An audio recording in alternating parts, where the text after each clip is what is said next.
Hello po sa ating lahat. Kumusta po ang lahat? Ayan ang inyong nanay na vlogger. Ayan, nag-aalmusal po kami. Sopas po ang aming almusal ngayon. At, ayan, may partner po ako sa kanya, tinapay, para doon po ako sarap na sarap. Sopas na may tinapay. Naku, ang sarap po ng aming. Napakasarap po para sa akin kapag gano'n ang almusal.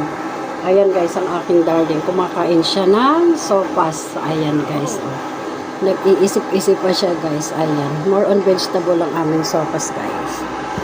Ayan, bago ko siya pinag-almusal guys, ayan, nakamonitor muna ang kanyang sugar. Yan ang kanyang sugar result guys. 88 guys, 88 ang result niya ngayong umaga.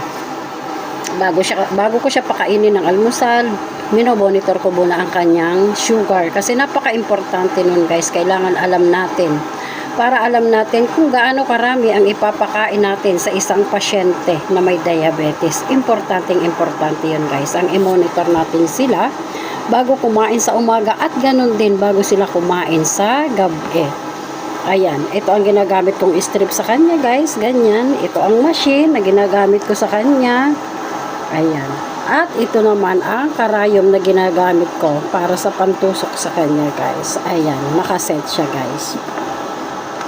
Kailangan alagaan natin ang ating mga pasyente na may diabetes. Napaka-importante nun guys. I-monitor natin palagi ang kanilang blood sugar para alam natin kung ano ang gagawin natin sa ating pasyente. At sa gabi naman guys, kapag sa palagay natin ay masama ang lasa, ang ginagawa ko sa aking asawa kapag siya ay yung nilalamig guys, ay nako, pinapainom ko siya ng mainit na tubig. Nasanay na ako sa kanya guys, na parating ganun ang kanyang ginagawa.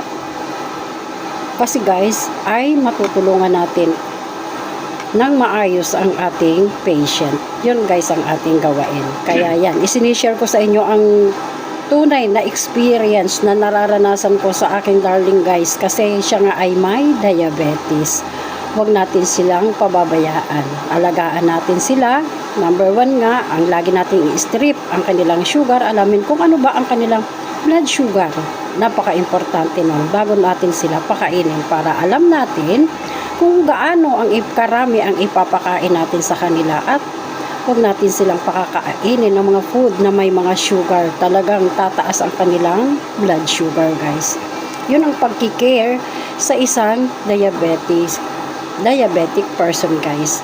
Maraming salamat sa panunood nyo sa akin. Thank you so much guys. Bye bye. I love you all.